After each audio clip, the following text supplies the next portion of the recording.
Hey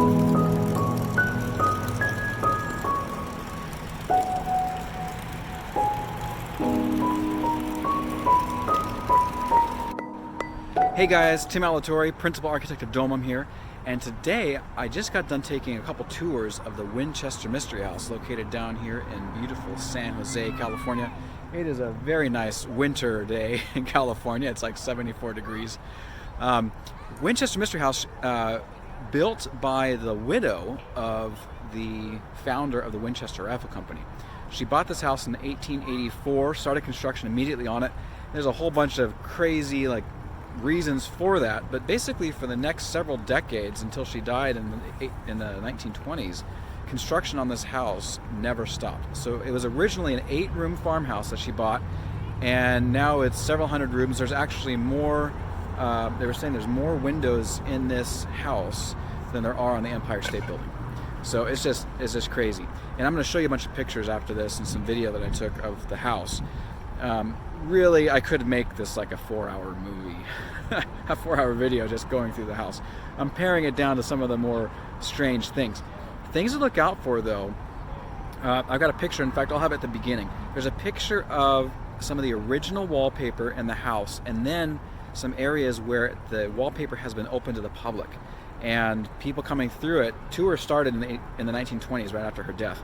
So for the last 100 years, people have been coming through, they've been touching the wallpaper, and some people have even stolen some of the original wallpaper, which is just really a shame for some of these architectural, landmarks and historical pieces here.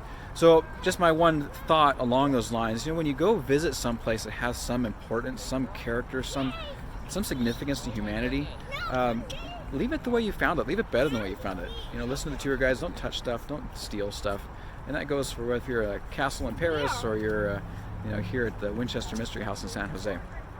So some other things to look for in this house: doors leading to nowhere, stairs leading up to ceilings. There's a lot of rooms that are unfinished, and you're going to see also when I cut to the video and pictures that she actually lived through the 1906 earthquake, and she was in a room. Let's see if I can catch here. So, there's a tower over here. You can see some vines growing up. This is part of the original house prior to the 1906 earthquake, and where those vines are, that was actually a chimney that collapsed. So she was back in that wing of the house, and the whole house shifted, and the door jambs got tweaked and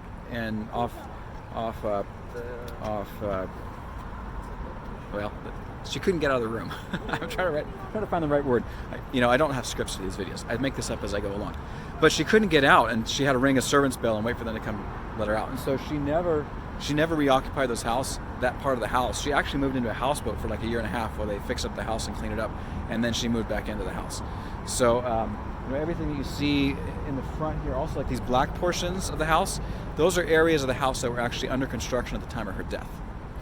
Another thing to note is the original house was a blue color, and in some of the pictures you'll see that original blue paint.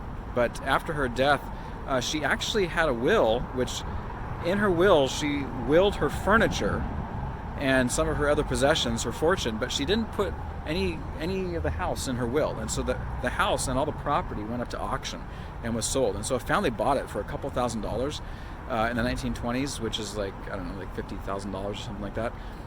She spent hundreds of millions of dollars building this. So they bought it for dirt cheap, and then the family's owned it ever since, and they've been giving tours.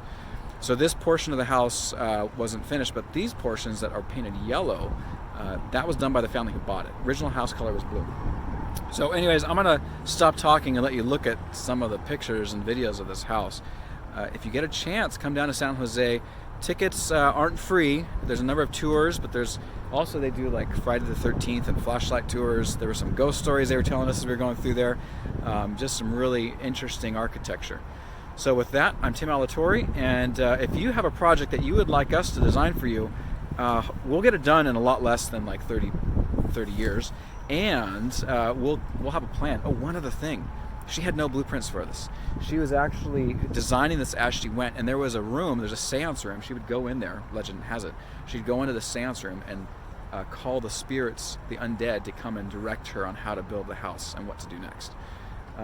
We will not do that with your project. Typically we consult with you and living people, and we'll help you create a whole plan. start to finish, figure out exactly how to get it done on time and on budget at a lot less than 30 years. Okay, with that, now I'm closing. I'm Tim Alatorre, Principal Architect of Domum, and until next time, have fun, and boy, I really need a catchphrase. This video is ending very poorly. I'm just gonna cut it right now. Okay, bye.